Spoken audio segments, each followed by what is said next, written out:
اعوذ باللہ من الشیطان اللعین الرجیم بسم اللہ الرحمن الرحیم۔ کتاب گلشن احباب در کیفیت سیر و سلوک اولی الالباب آیت اللہ علامہ سید محمد صادق حسینی طہرانی کی کتاب،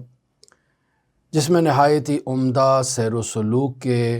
متعلق رہنمائی کی گئی ہے طالبان سبل السلام کے لیے۔ تمام وہ طالبان، وہ عاشقان جو اللہ کی طرف سفر کرنا چاہتے ہیں لیکن اس سفر کے فراز و نشیب سے واقف نہیں ہیں، اس سفر سے متعلق آشنائی نہیں رکھتے ہیں، تو ایسے طالبان سلوک اللہ کے لیے یہ رہنما نقاط نہایت ہی اہمیت کے حامل ہیں اور ان پر توجہ دے کر ایک انسان ترقی کر سکتا ہے۔ ہمارا مسئلہ یہ ہے کہ ہم نہ تو ایسی کتابوں کو پڑھتے ہیں، نہ ہی ایسے درسوں کو سنتے ہیں، شارٹ کٹ اپنانے کی کوشش کرتے ہیں، علماء کرام سے رابطہ کرتے ہیں، کوئی ایسا وظیفہ بتا دیں،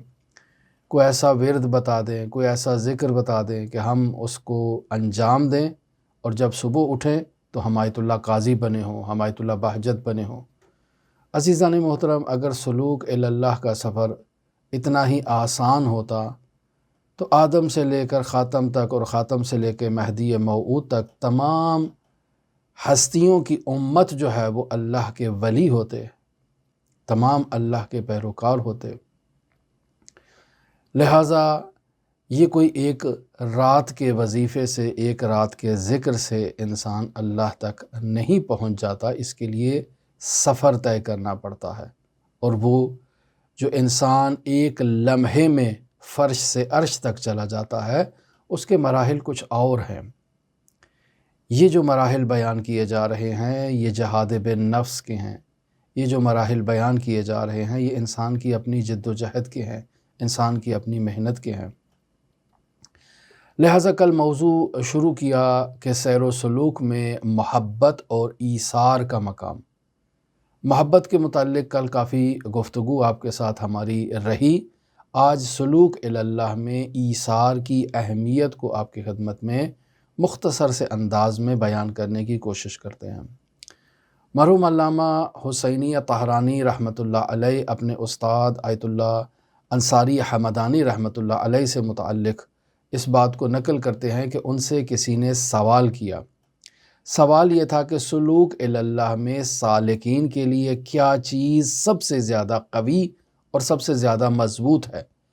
کہ انسان اس وظیفے پر عمل کرے اور اس وظیفے پر عمل کے نتیجے میں انسان جو ہے وہ سالوں کا سفر لمحوں میں طے کرے۔ ایسی کون سی چیز ہے؟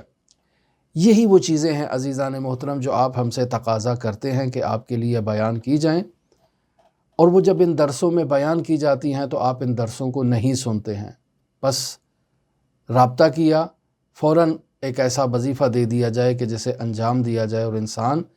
جو ہے وہ سالوں کا سفر لمحوں میں طے کر لے۔ عزیزان محترم، یہ باتیں سنیں، یہ درس آپ ہی لوگوں کے لیے ہیں، یہ کتابیں آپ لوگوں کے لیے تحریر کی گئی ہیں۔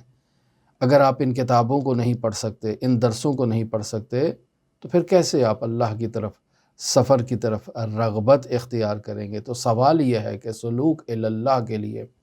کون سا ایسا عمل ہے، کون سی ایسی چیز ہے جسے انجام دیا جائے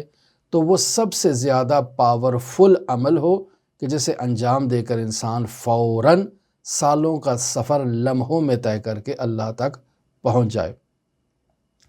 لہٰذا علامہ انصاری حمدانی نے اس سوال کے جواب میں 3 مرتبہ کہا ایثار، ایثار، ایثار۔ اگر انسان سالوں کا سفر لمحوں میں طے کرنا چاہتا ہے تو ایثار ایک ایسی چیز ہے، ایک ایسا پاورفل وظیفہ ہے جس وظیفے پر عمل کر کے انسان اس سفر کو طے کر سکتا ہے، کامیابی کے ساتھ طے کر سکتا ہے، اور ایثار میں انسان خود کی ضرورت کے ہوتے ہوئے اپنے دوسرے مومن بھائی کی ضرورت کو خود پر ترجیح دیتا ہے۔ اگر انسان ایسا کرے تو یہ عمل انسان کو اس کی جگہ سے اکھاڑ کر ملکوت تک پہنچا دیتا ہے۔ جیسے آپ نے مشاہدہ کیا ہوگا ہمارے معاشرے میں جو گاڑیاں ہیں یا بعض موٹر سائیکل ایسے ہیں جو بہت ہی پاورفل قسم کے گاڑیاں اور پاورفل قسم کے موٹر سائیکل ہیں جن کا انجن بہت طاقتور ہے، بہت پاورفل قسم کا انجن ہے۔ لہٰذا آپ نے مشاہدہ کیا ہوگا کہ بعض لوگ جب ان گاڑیوں کو یا ان موٹر سائیکلز کو ریس دیتے ہیں نا، تو ایسے ریس ان کو دی جا رہی ہوتی ہے کہ ایسے محسوس ہوتا ہے کہ جیسے ابھی یہ زمین کو جو ہے وہ اکھاڑ کر یہاں سے جو ہے وہ فوراً ایسے تیز رفتاری کے ساتھ، بجلی کی طرح تیز رفتاری کے ساتھ جو ہے نا یہاں سے اڑ جائیں گے۔ ابھی یہ گاڑی فوراً یہاں سے نکل جائے گی، آگے پتہ نہیں کہاں تک جا کر پہنچے گی، اور اسی طرح موٹر سائیکل پتہ نہیں کہاں چلا جائے گا۔ یعنی ایسے جو ہے وہ زمین کے اوپر جب ان کو ریس دی جا رہی ہوتی ہے تو ایسے لگتا ہے جیسے ابھی یہ زمین کو اکھاڑ کر آگے نکل جائیں گے۔ ایثار بھی انسان کے ساتھ ایسے ہی پاورفل انجن کا کردار ادا کرتا ہے۔ اسی طرح جیسے یہ گاڑیاں جو ہے جب ان کو ریس دی جاتی ہے تو یہ ہل رہی ہوتی ہیں اور ایسے جیسے ابھی زمین کو اکھاڑ کر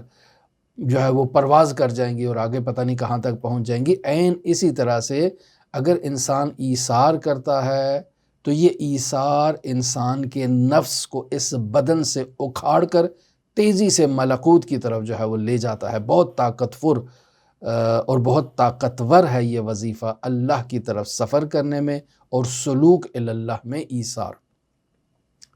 خداوند متعال سورہ حشر کی آیت نمبر 9 میں اشارہ فرماتا ہے کہ در واقع یہ آیت حضرت سید الاوصیاء امیر المؤمنین علی ابن ابی طالب علیہ آلاف و تحیت و ثنا سے متعلق ہے۔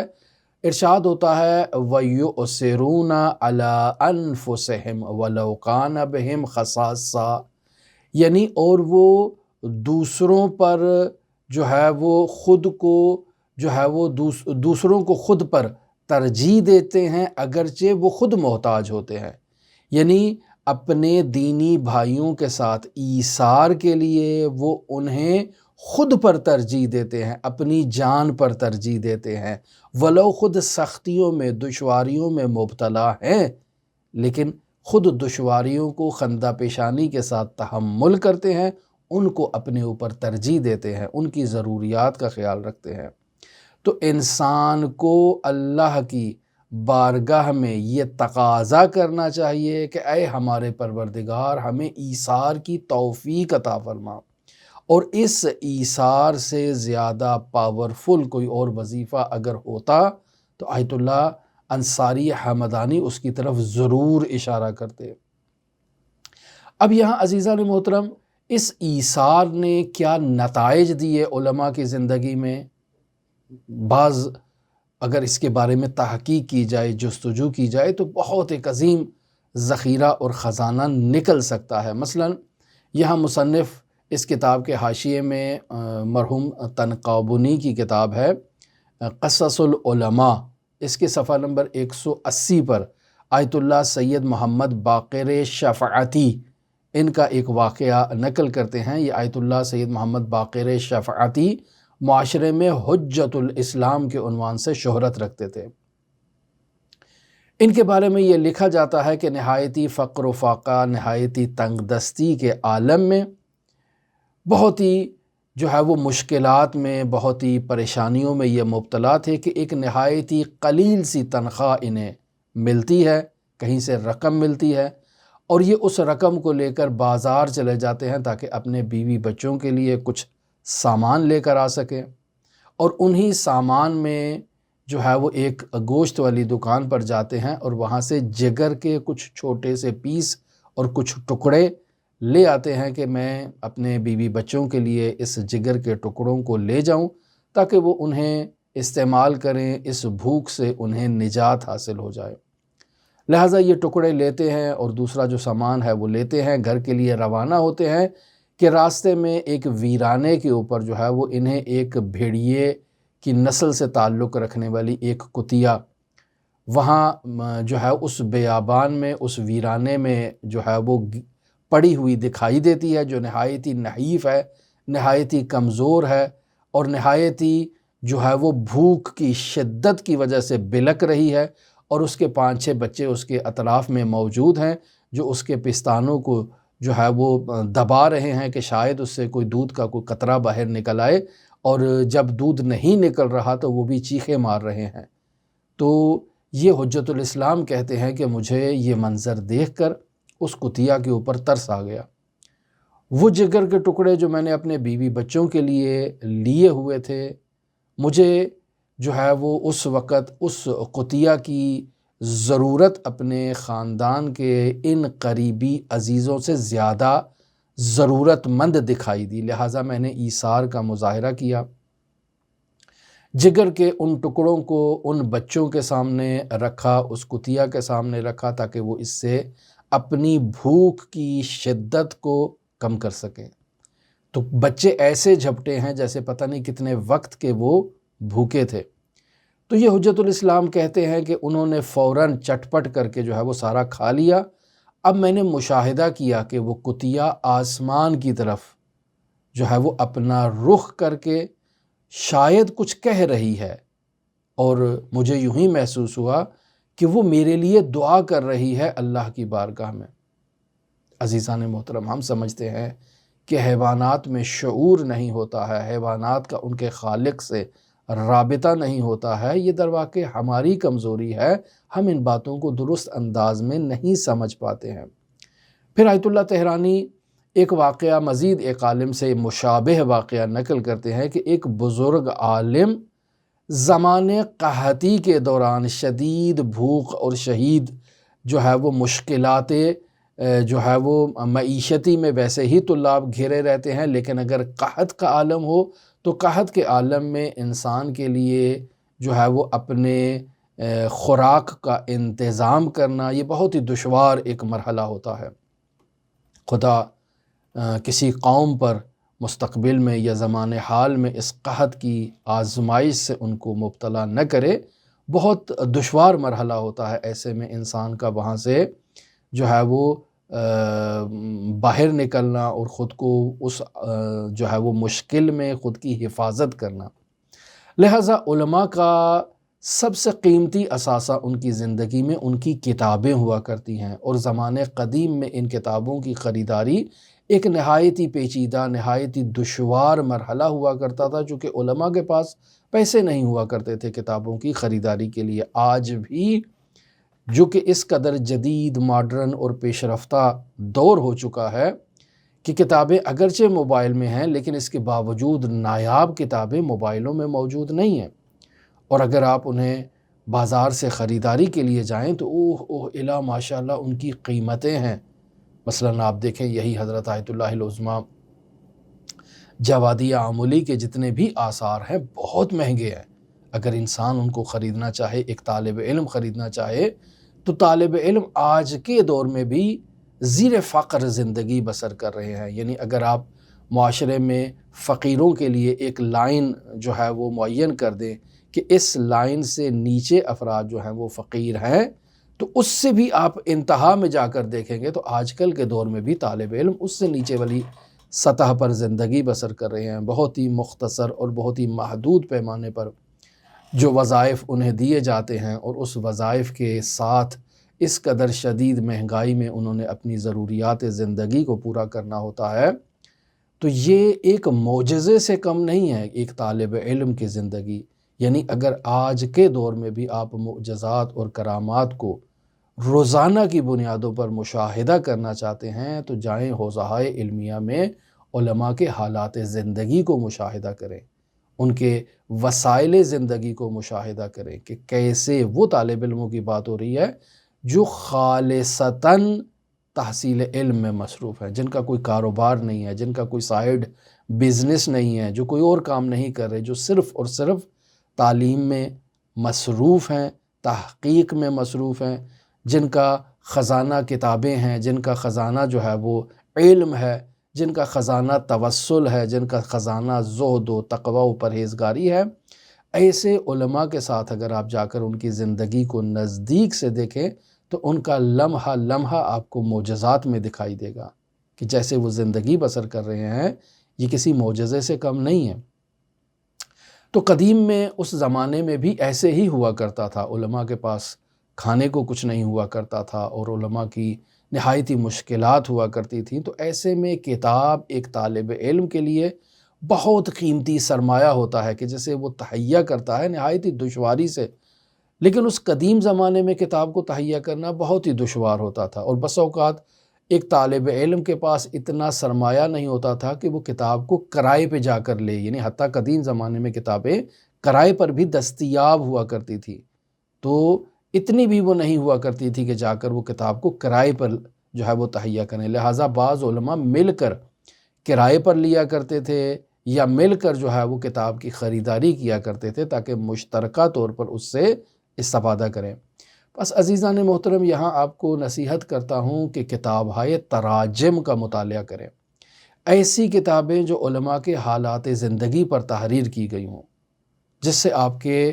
جو ہے وہ حقائق آپ کے سامنے منکشف ہوں گے کہ ان علماء نے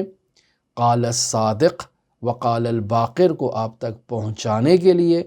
کس قدر زحمتیں اٹھائی ہیں، کس قدر مشقتیں اٹھائی ہیں، کس قدر تکالیف برداشت کی ہے۔ آپ پر کوئی احسان نہیں ہے، یہ مکتب اہل بیت کے شاگردان اہل بیت کی تعلیمات کو آگے آئندہ نسلوں تک منتقل کرنا اپنا وظیفہ شرعی سمجھ کے اس وظیفے کو انجام دیتے ہیں، آپ لوگوں پر احسان نہیں ہے۔ لیکن ان علماء نے اس قدر زحمت اور اس قدر مشقت کے بعد جو آثار تحریر کیے ہوتے ہیں، وہ آثار اگر تلف ہو جائیں تو قیامت کے دن آپ تمام افراد اس بابت جو ہے وہ جواب دہ ہیں کہ آپ لوگوں نے ان آثار کی، ان قیمتی، ان نفیس آثار کے احیاء میں اپنا کردار ادا کیوں نہیں کیا، ان کی پبلش میں، ان کی اشاعت میں، ان کی حفاظت میں اپنا کردار ادا کیوں نہیں کیا۔ آج بھی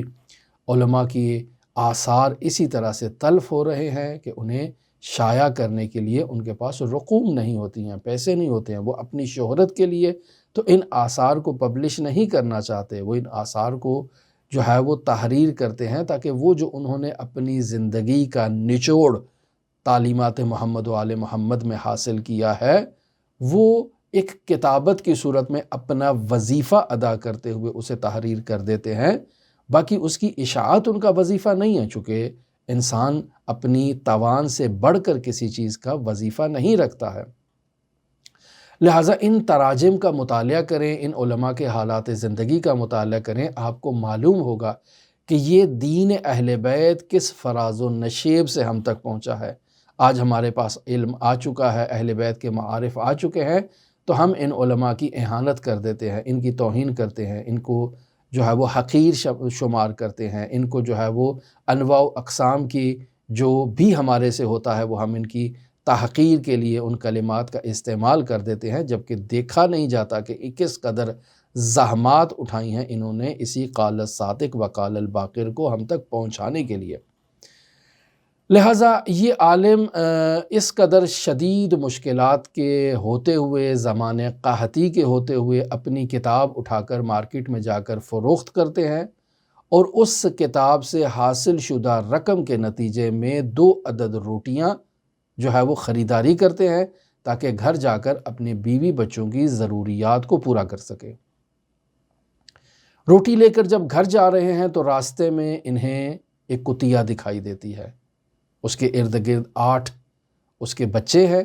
جو اس سے دودھ کا مطالبہ کر رہے ہیں۔ زمانے قحطی ہے، کتیا بھوکی ہے اور اس کو کچھ کھانے کو نصیب نہیں ہوا، تو 8 جانیں اس سے دودھ کا مطالبہ کر رہی ہیں اور وہ دودھ نہیں دے سکتی ہے، تو یہ عالم وہیں پر اس کتیا کے اس افسوسناک حالت کے اوپر جو ہے وہ ان کو رحم آ جاتا ہے۔ اپنی ضرورت ہے لیکن اپنی ضرورت پر ایک حیوان کی ضرورت کو ترجیح دے رہے ہیں، اس روٹی کے ٹکڑے کرنا شروع کرتے ہیں اور ان بچوں کے آگے، اس کتیا کے آگے ڈالنا شروع کرتے ہیں، اور وہ بھی اسے کھاتے ہیں، اور جب کھاتے ہیں تو اس کے بعد وہ کتیا مسلسل اس کی آنکھوں سے آنسو جاری ہیں اور وہ آسمان کی طرف رخ کر کے کچھ نہ کچھ اللہ کی بارگاہ سے تقاضا کر رہی ہے۔ یہ عالم کہتے ہیں کہ میں دیکھ رہا ہوں کہ وہ مسلسل اپنے رب کی طرف متوجہ ہے اور آسمان کی طرف جو ہے وہ دیکھ رہی ہے۔ ہم کہتے ہیں حیوانات جو ہے وہ ان میں شعور نہیں ہے، نہیں عزیزان محترم، شکر منعم کا شعور حیوانات میں بھی موجود ہوتا ہے۔ ہم ان حیوانات کو ٹھوکر مار دیتے ہیں، آگے گزر جاتے ہیں، ان کو پامال کر دیتے ہیں، ہم انہیں حقیر سمجھتے ہیں، ہم سمجھتے ہیں ان کا اللہ سے رابطہ نہیں ہے، یہ اللہ کی گویا کہ مخلوق ہی نہیں ہے، اس قدر ہم انہیں حقارت کی نگاہ سے دیکھتے ہیں، جبکہ یہ کتیا آسمان کی طرف رخ کر کے کچھ نہ کچھ تو ایک ایسا عمل کر رہی ہے، کیوں آسمان کی طرف متوجہ ہے؟ تو یہ عالم کہتے ہیں کہ میں ایک کند ذہن طالب علم تھا، مجھے درس سمجھنے میں بہت ہی دشواری ہوا کرتی تھی، لیکن اس کتیا نے آسمان کی طرف دیکھا، نہیں معلوم کہ کیا ہوا کہ اس کے آسمان کی طرف دیکھنے کے نتیجے میں میرے اوپر علوم کی عطا ہونا شروع ہو گئی اور میرا سینہ علوم کے ذخیرے سے مملو ہو گیا اور بھر گیا۔ تو یہ عالم کہتے ہیں کہ میری یہ جو حافظے کی مشکل تھی اور کند ذہنی کی مشکل تھی اور بات سمجھ میں نہیں آتی تھی، وہ اس کتیا کی دعا کا مرہون منت ہوں کہ مجھے خداوند متعال نے اس ایثار کے نتیجے میں یہ عطا کی ہے۔ تو عزیزان محترم، یہی تو موضوع گفتگو ہے کہ اللہ کی طرف سفر کرنے میں ایثار وہ پاورفل ترین وظیفہ ہے جسے اگر انسان انجام دیتا ہے، یعنی اپنی ضرورت کے ہوتے ہوئے کسی دوسرے کو اپنے اوپر ترجیح دینا اور اس کی ضرورت کو پورا کر دینا، یہ ہے ایثار۔ تو اس ایثار سے خداوند متعال انسان کی مشکلات کو حل کرتا ہے اور انسان اس تیز رفتار گاڑی کی طرح یا تیز رفتار موٹر کی طرح جو زمین کو پھاڑ کر جو ہے وہ آگے نکلنے کی جو ہے وہ کوشش کرتی ہے جب اس کو ریس دی جاتی ہے، ایسے ہی انسان کا نفس اس بدن سے جو ہے وہ اچھل کر جو ہے وہ خداوند متعال کی طرف، عالم ملکوت کی طرف سفر کرتا ہے۔ ایسے یہ ایثار پاورفل جو ہے وہ وظیفہ رکھتا ہے۔ تو کیا انسان اپنی زندگی میں ان مشکلات سلوکی کے حل کے لیے ایسے وظائف پر عمل کرتا ہے کہ خود پر دوسروں کو ترجیح دے؟ عزیزان محترم، صرف انسان کے ساتھ ایثار نہیں، یہ جو مثالیں آپ کی خدمت میں دی گئی، یہ تو حیوانات کے ساتھ ایثار کا یہ نتیجہ انسان کو دے رہے ہیں۔ اگر انسان جو ہے وہ انسانوں کے ساتھ ایثار کرنا شروع کر دے تو اس کا کیا نتیجہ برآمد ہوگا؟ تیسرا واقعہ یہاں جو نقل کیا گیا ہے وہ علامہ حسینی طاہرانی اپنے استاد آیت اللہ انصاری حمدانی سے متعلق نقل کرتے ہیں۔ یہ واقعہ بھی عزیزان محترم بہت ہی انسان کو ایسے انسان جو عابد ہیں، ایسے انسان جو باتقوی ہیں، ایسے انسان جو طہارت و نجاست کا بہت زیادہ سختی سے خیال رکھتے ہیں، ایسے انسانوں کو جھنجھوڑنے کے لیے بہت ہی مفید چیز ہے کہ علامہ حسینی طاہرانی اپنے استاد آیت اللہ انصاری حمدانی سے متعلق نقل کرتے ہیں کہ حمدان میں سخت سردیوں کا موسم تھا، اور سخت سردی میں اگر برف پڑ رہی ہو، شدت کی برف پڑ رہی ہو، تو کس قدر سرد ہوتا ہے اور ہوا میں کس قدر برودت ایجاد ہوتی ہے۔ یہ وہی افراد جو ہے وہ اس بات کو محسوس کر سکتے ہیں یا بیان کر سکتے ہیں کہ جو در واقع موسم سرما اور جو برف باری کے ماحول میں زندگی بسر کر چکے ہوں۔ آیت اللہ انصاری حمدانی کے پاس ایک بڑا رومال ہوا کرتا تھا جس میں وہ بازار سے اپنا سودا سلف لایا کرتے تھے، مثلا فروٹ اٹھا کے لے آئے، مثلا سبزیاں اٹھا کے لے آئے، خربوزہ تربوز اٹھا کر لے آئے، اس رومال میں باندھ کر وہ ان چیزوں کو گھر لایا کرتے تھے۔ تو آیت اللہ طاہرانی کہتے ہیں کہ ایک روز وہ بازار سے جب واپس آ رہے ہیں تو اسی رومال میں جس میں وہ اپنی سودا سلف لایا کرتے ہیں، کھانے پینے کی چیزیں لایا کرتے ہیں، اس رومال میں کچھ لے کر آئے ہیں، اور گھر میں لا کر جب اس کو رکھا تو یہ چھوٹے چھوٹے کتے کے بچے اس رومال میں اٹھا کر لے آئے، اور انہیں ایک گھر کے اندر ایک نرم اور ایک گرم مقام انہیں دیا تاکہ وہ سردی سے اپنے آپ کو بچا سکیں۔ وہ کتے کے بچے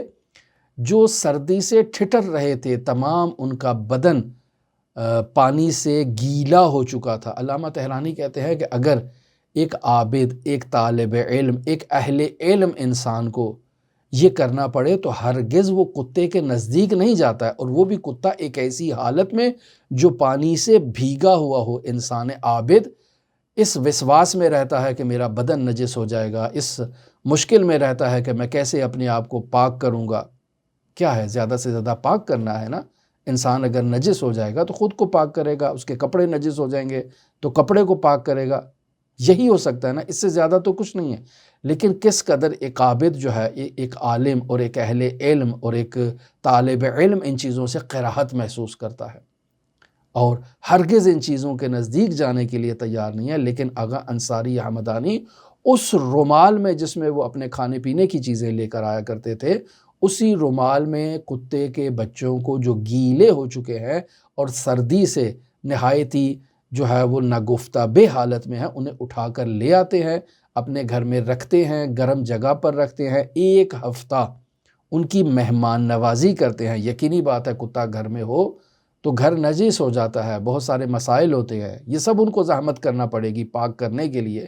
لیکن ایک ہفتہ ان کی مہمان نوازی کرنے کے بعد انہیں کسی مناسب مقام پر منتقل کر دیتے ہیں۔ تو یہ ہے علماء کی سیرت، ایثار، فداکاری، دوسروں کا خیال رکھنا، حتیٰ حیوانات کا خیال رکھنا۔ تو انشاءاللہ اگر انسان ایثار کا مظاہرہ کرے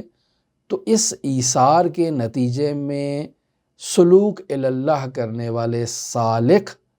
بلندیوں پر فائز ہو سکتے ہیں، ملکوت میں بلند مقامات حاصل کر سکتے ہیں۔ خداوند متعال